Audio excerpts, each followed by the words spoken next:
Hi, everyone. It's Team Harry. Hello. Hey. Hello, Haz. How are you? The bloody cat's just come in. Hang on a sec. Okay, I've got to okay. lock this out. Aside from competitions, I've always just loved horses and riding, and yes, competing, but it's more almost like challenging myself.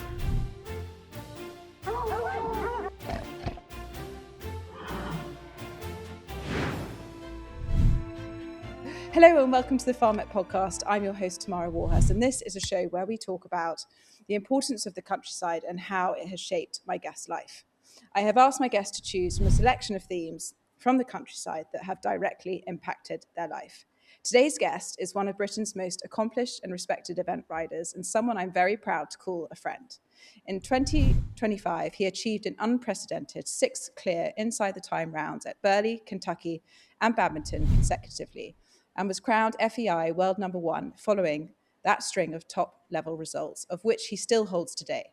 He is based at Church Farm in South Gloucestershire, where he grew up and has competed at 5-star level, which is the pinnacle of the sport, for over 20 years. He is renowned for his quiet, sympathetic riding style, with an exceptional ability to produce horses from young prospects through to the highest level of the sport continuously.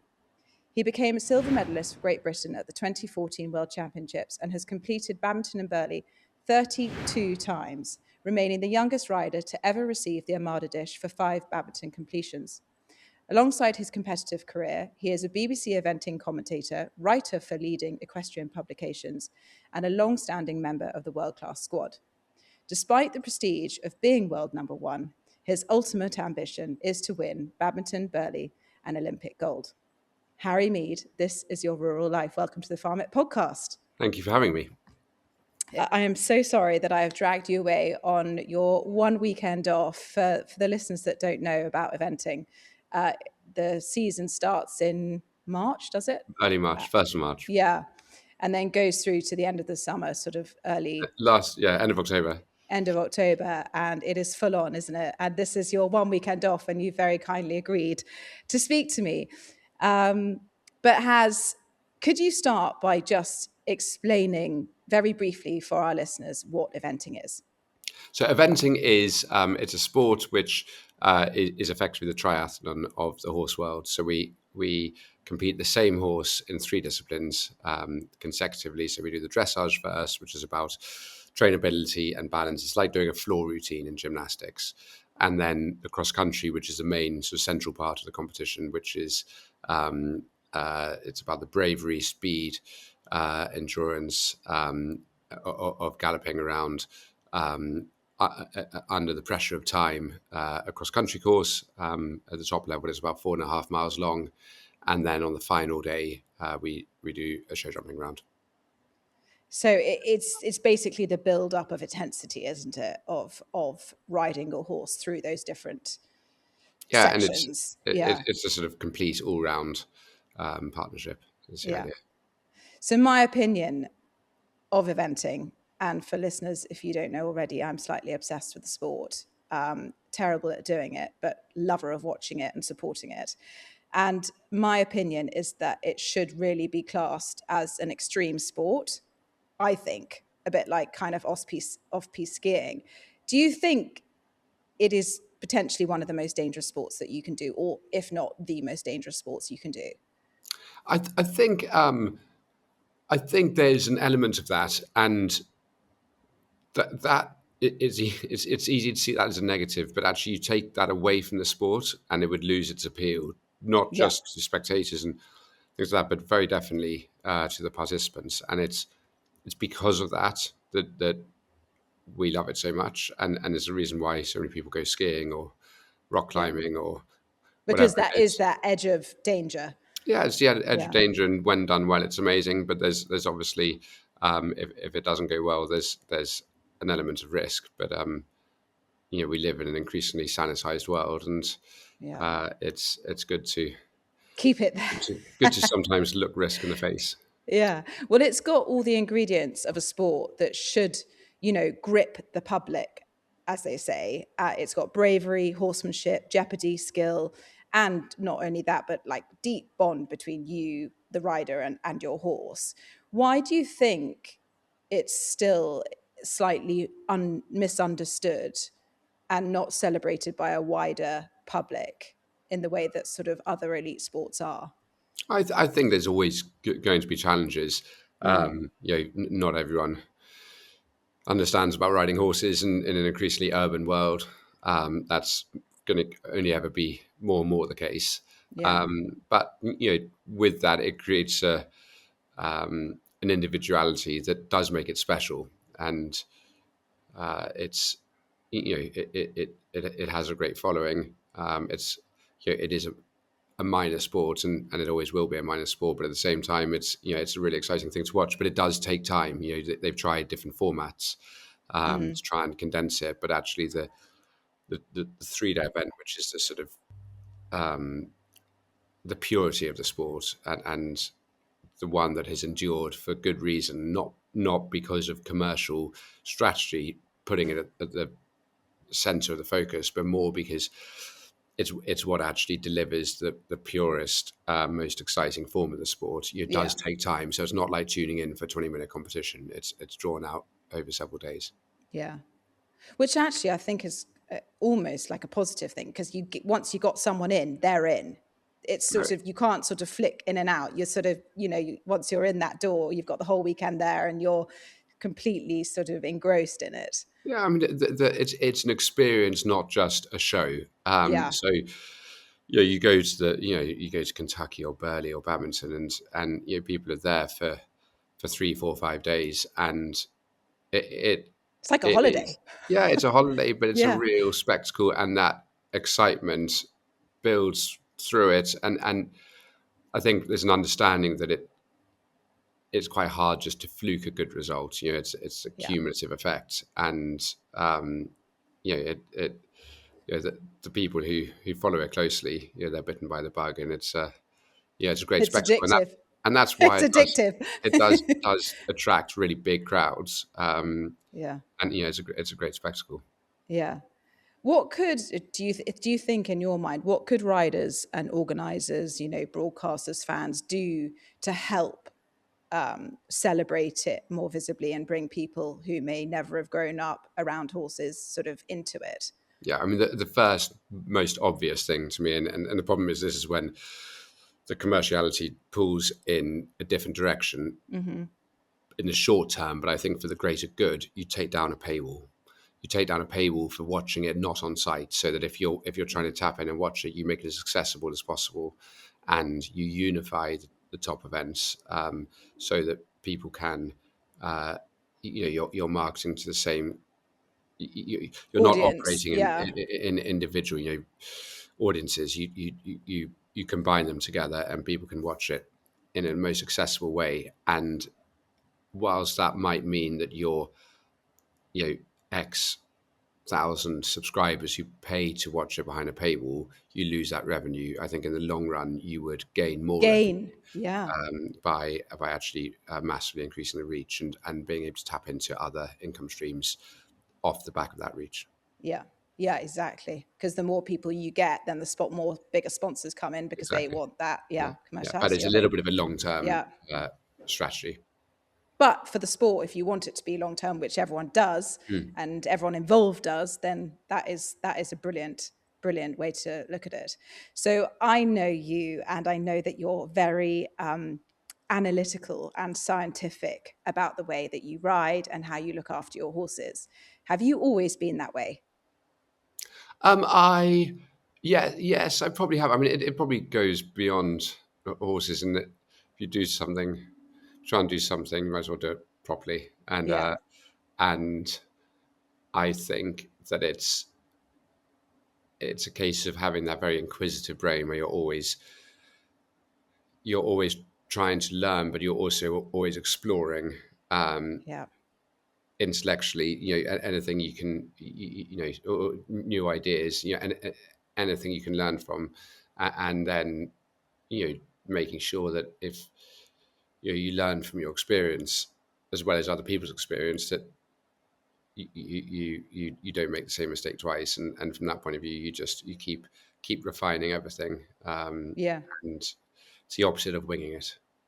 Opposite, yeah, Yeah, exactly. but it's still I mean, it's interesting because it is very much still the central thing. It has to be based on horsemanship and feel and instinct and flair and an artistic sort of judgment. But you combine that with a sort of precision and I guess a professionalism.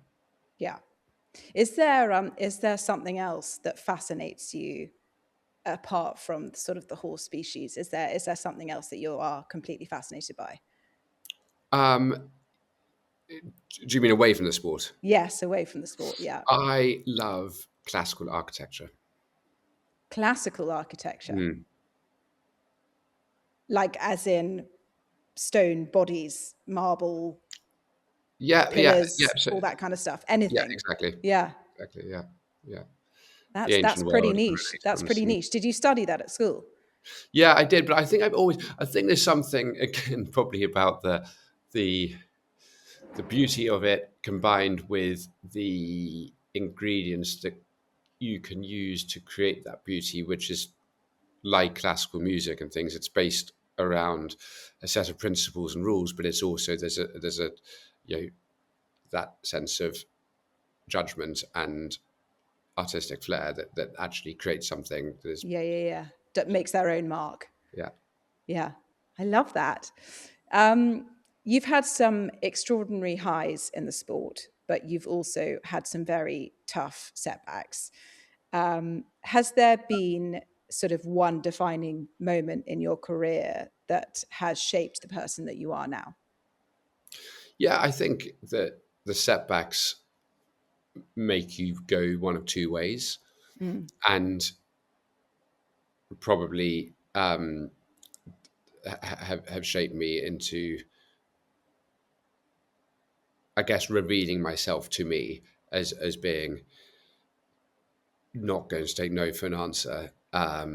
So, for the listeners, sorry, I'm just going to have to explain to the listeners. You had a very bad rotational fall and shattered your elbows, arms, wrists, hands. No, so Was both it? my arms Yeah, went back. So a horse went out. somersaulted over a fence which had a roof over it. He Yeah, jumped in, hit it at a gallop, somersaulted over it. It was most falls at speed. You're thrown forwards and you roll, whereas this was being shot straight down into the ground, like diving off a diving board into an empty swimming pool. And the only thing I could do was would have been my neck unless I put out my arms, and they both bent back the wrong way at the elbow. So my forearm was back by my up by my shoulders. My yeah, hands were up past my shoulders, and both arms shattered. One place in about 25 places, and the other it was sort of the breaks were too numerous to count, yeah. and that took a lot of. And then the horse landed on me like half a second later, Just on top of that. Yeah, um, yeah, and and that was, and it took. I had 9 operations to try and rebuild everything, and put it all they back together. basically they kept failing and not working, and there was sort of just endless negativity that it wasn't going to work, and still didn't work. But I knew that what I did, I loved. I wanted to do it. It had nothing to do with building a career or having a future. It was just much more pure than that, of the little Yeah, boy who just has this, just aside from competitions, I've always just loved horses and riding and competing, but in a way it's yes, competing, but it's more almost like challenging myself to operate at the highest level. But if the competitions weren't there, you would I still still, love it just yeah, as much. Yeah, yeah, I still love it just as yeah, much. yeah, And I think when that door basically is closing, and you have every reason to not do it, you sort of, yeah, I realized this is what, this is what you need to do. yeah, And that moment, your fall was that moment which made you think, do you know what? well, Even through this, I no, am absolutely going to do it. yeah, it was more the aftermath of that where and then the comeback when once I started riding again, and I was fully expecting to have maybe I'd fallen out of love with it, or slightly lost my confidence, whatever. And actually, weirdly, the more smashed up I've become over the years, I have probably ridden with even more sort of liberty and Yeah. freedom and love of it, and able to then just get into the flow and the flair. And it's Is totally. that because, do you think, have you like learnt so much from those bad falls No, I think or not? No. it's hard to know. I'd put it down a little bit to, um, if you're in denial about something, often it creeps up on you. So if somebody Yes. is in, if someone really is adamant they're definitely not an alcoholic, they probably are an alcoholic. Yeah. Whereas if you are very open to the fact that you might lose your confidence or something like that, then I think it probably makes it less. And again, that goes into the inquisitive sort of mindset. I was sort of quite open to the fact that this might have affected me quite a lot, and it really didn't. And logically, it should do. And I've had other. I was dragged under a horse with my foot caught in the stirrup, and I was dragged quite a long way at a gallop with very big studs in the horse's foot, and had my head stamped in to the point where the hat shattered and came away, and I continued to be dragged, and I was swinging underneath the horse, like going inside and outside the wake, water skiing, and I couldn't. I It's had not no funny, but balance. Jesus has. I couldn't walk. I couldn't stand up for several months after that. I had no balance, and things like that. Again, it sort of hasn't really.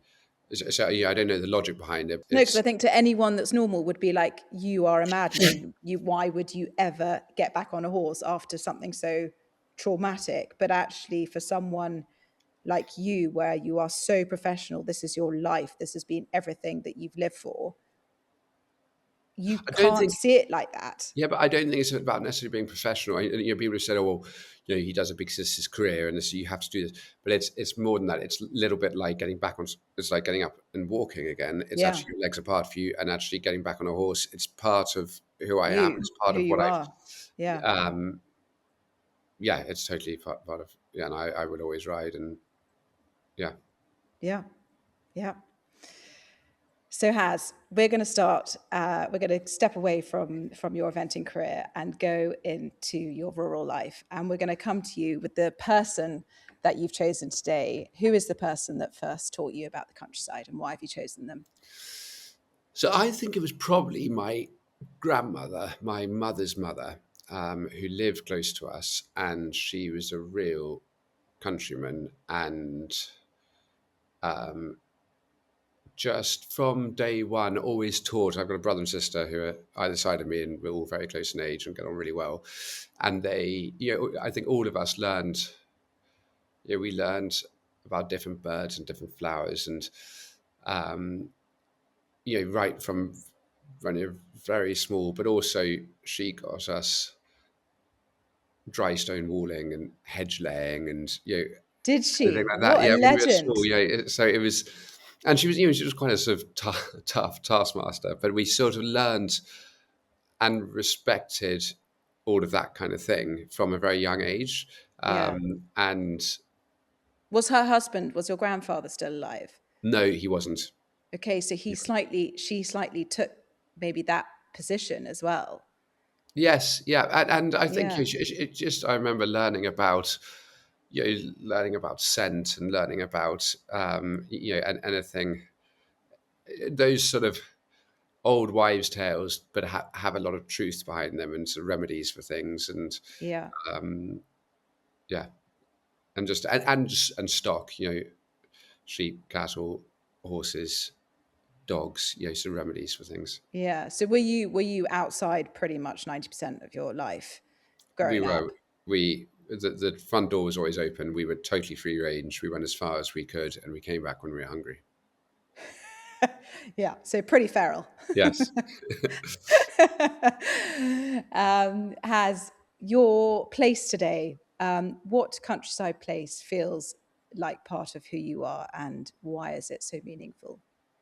So interestingly, it's probably not one place. It's a feel. It's like a nostalgic familiarity Yeah, of feeling that this is where I belong. And I would have said, and it's not necessarily specific to one particular region, but it's when you get rolling grass hills with valleys and woods and sheep grazed hills and Yeah. that kind of probably West Country landscape. So there'd be certain areas where I would feel completely at home and would say I could live here. Yeah, I could. Almost, if you're a nomadic traveler, you could say this is where we stop and we put down roots. Yeah. And there are bits of, yeah. I'd be very surprised to dig into my pedigree and find that we were sort of seafarers or lived in a, my ancestors lived in, in cities and things. I think that, going back, Yes. centuries or millennia, I'm pretty sure that we must have come from that slightly pastoral existence. Yeah. Do you think that's because where you've actually grown up in Gloucestershire? Not necessarily because of that or not? No, I don't think so. Because interestingly, the exact spot wasn't totally like that. It was a little bit bleaker, up on the top, and yeah, it's a. Well, it sounds like a happy place. It sounds like a happy place wherever that is. It sounds like a very peaceful place. On that note, I wrote the first essay I ever had to write. It's framed in our downstairs loo. And I was 8 years old, and Right. it was called "What Would You Do with a Fortune?" And what I hadn't realised was it was an all-boys school, and every boy in the class had written the same thing, basically, which was, if I had a fortune, I would have, and they listed every luxury item you could think of. So Car, watch, you name it. I would have, Yeah. It sounds a bit like your husband, but Yeah. I would have a Porsche, a Lamborghini, and a Ferrari, and a helicopter, and a speedboat, and a big mansion, and this watch and whatever. And, Yeah. and I'd written mine unaware of what everyone else was writing, and it said something along the lines of, if I had a fortune, I would have a little cottage. Next to my cottage, there would be a farm surrounded by fields. I would have 28 cows, 18 sheep, 3 pigs. We'd have lots of dogs and cats. I'd have a wife and 3 children. We wouldn't live near any roads, and we would get around by horse and cart. We would be happy forever.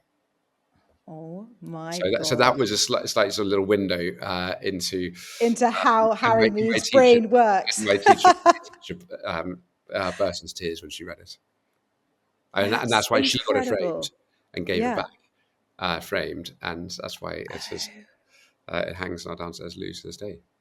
Oh my God, that is the sweetest story I've ever heard. Oh my goodness me. Do you think that if you hadn't have been an eventer that you would have become a farmer? I don't know. I mean, it's hard to know. I'd always had a farm. Yeah, the pigs, the sheep, the cattle, instead of horses. Yeah. Or found a way to have afforded it, and then combined that with architecture and had a beautiful house with a beautiful house with follies and with animals going through. Exactly. Around each corner was a different flock of something. Yeah. Oh my God, I love it. In the place that you've chosen, is there a smell or a sound that sort of instantly transports you to the countryside? Do you have a smell that you remember? Like, when do you remember smelling it? At what time of year? Does it ignite a memory or an emotion?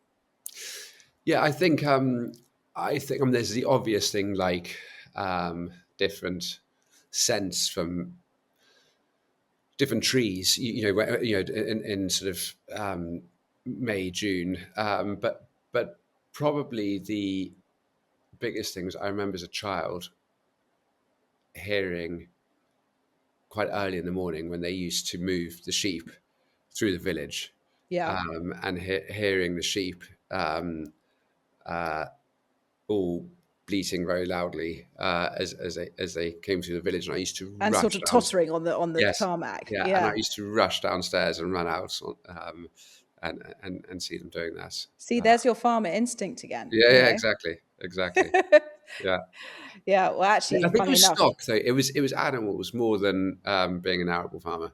yeah, yeah. I actually have an absolute hatred for sheep growing up in Wales, listening to that 24/7. It Yeah. wasn't just like random days, it was all the time. So I'm done with sheep. I never want to see them, look after them at all. So for you, and I think the obvious that everyone will probably think, oh, he's going to choose a horse as the animal that shaped you. But what animal, whether it be wild or domestic, has had an impact on you and is part of your rural story? Which animal is it? Yeah, I think I think it's got to be the horse It's because got to be. It's yeah, I got to think be. and the horse is not it's not a vehicle for success Mm, for my profession. It's much deeper and purer than that. I think that when I was a very small child, an infant, and if one of us was ill, we'd be put into our parents' bed, and you'd watch telly, hmm and instead of watching cartoons, I used to just love watching the racing, and it was nothing to do with understanding about racing. I was too young. I might have been a 2-year-old, but it was just seeing horses galloping, and there was always a I was just I think I was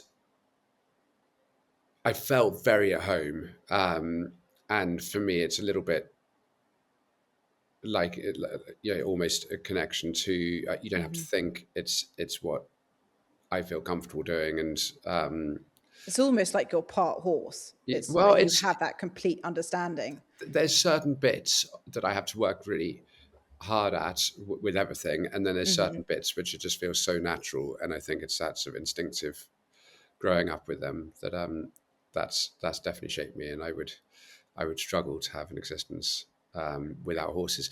Someone said, "What would you do if you had to go to a completely different life?" And I think I'd probably go um, and be, have a cattle ranch or something in Australia or America, and there's that Yeah. element of slight freedom of being a cowboy on a horse, where you're not in front of a crowd, um, you're not trying to achieve A, B, or C. You're just, it's just part of your everyday what you do.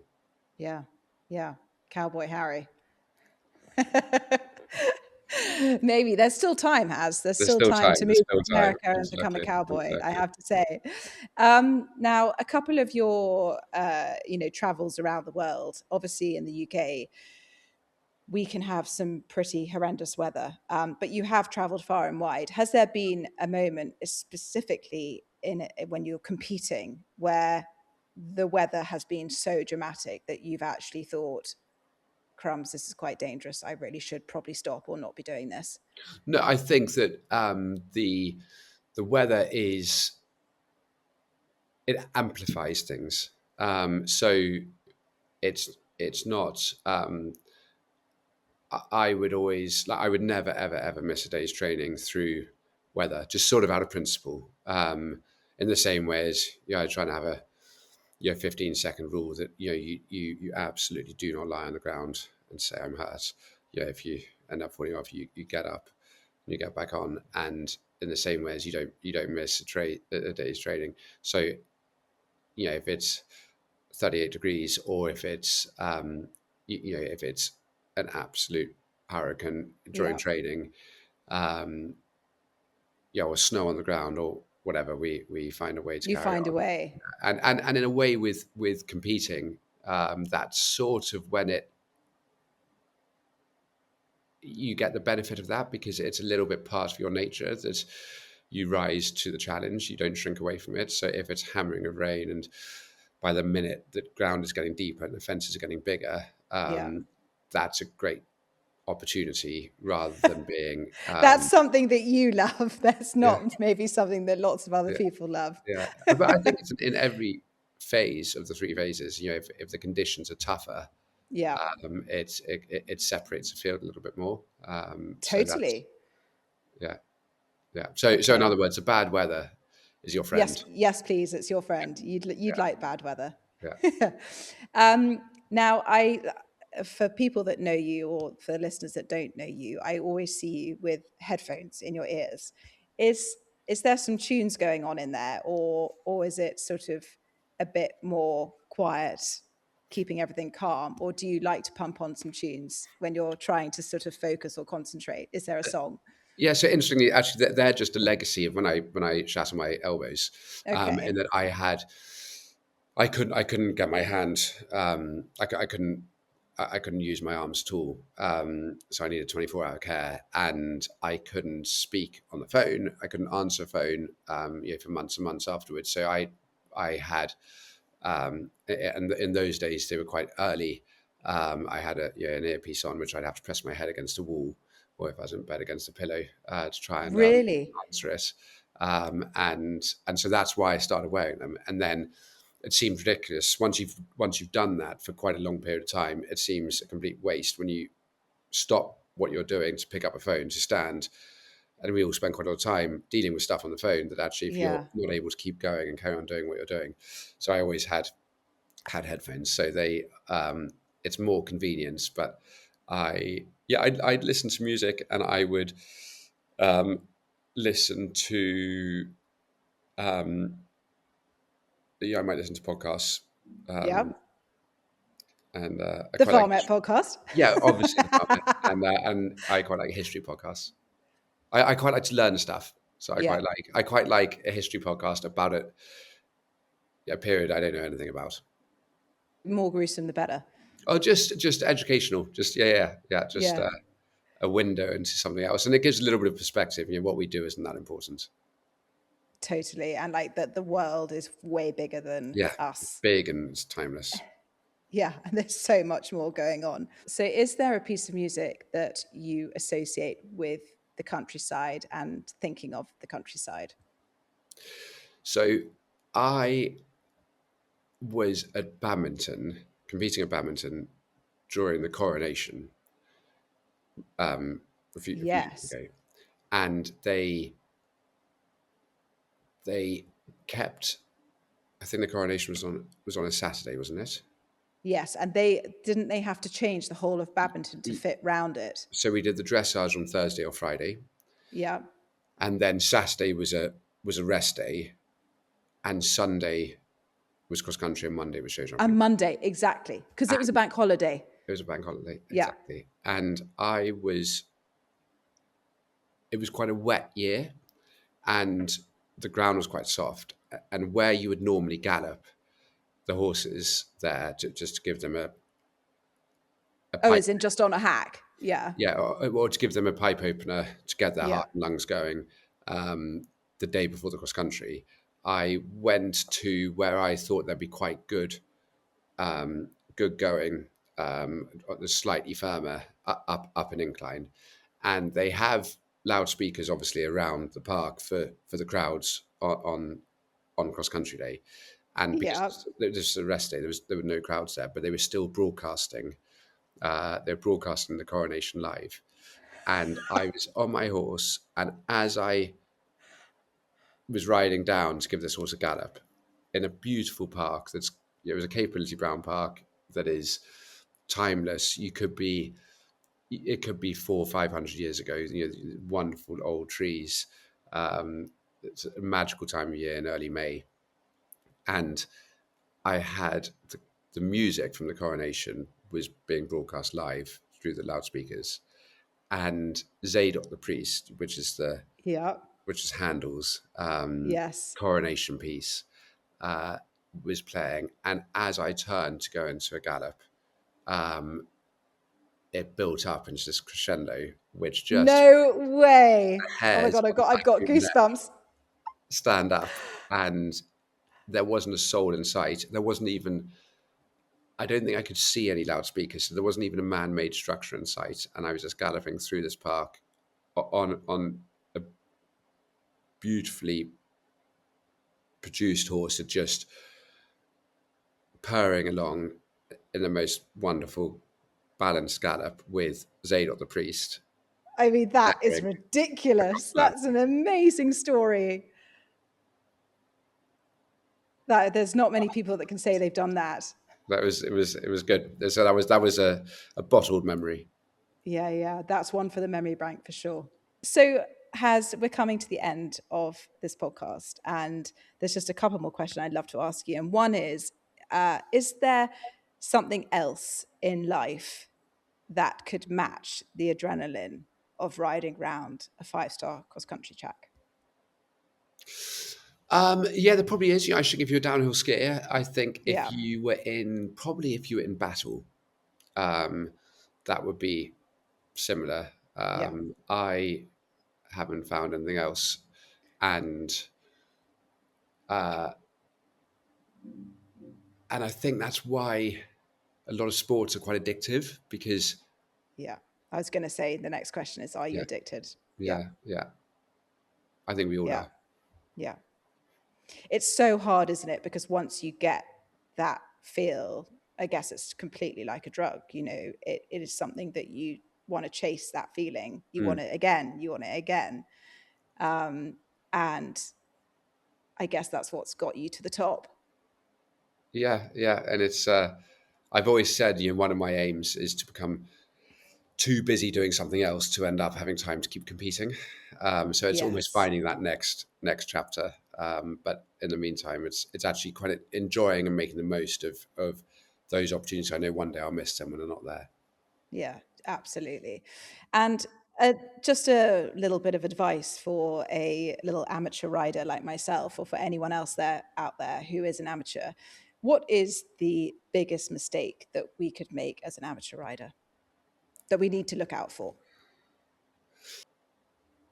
Either getting in front of the movement and falling off, or Yeah.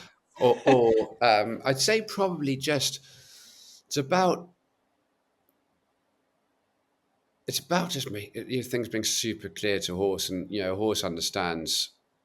It's about being on the horse's side, and then my father used to talk about in the old days. If you imagine going back 300 years and being in battle and turning a horse to face the enemy guns and riding towards them, the horse has to have an absolute love and desire and confidence to do that. And so that comes from filling them with confidence the whole time rather than the sort of negative pressure. And that So do you think keep it simple?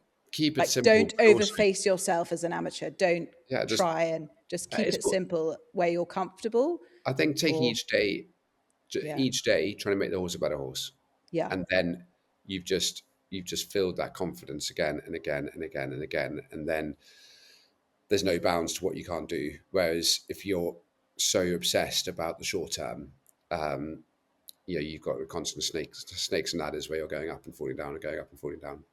yeah. What advice would you give your 18-year-old self? I never liked the approach of when people treat a good horse like a bad horse, and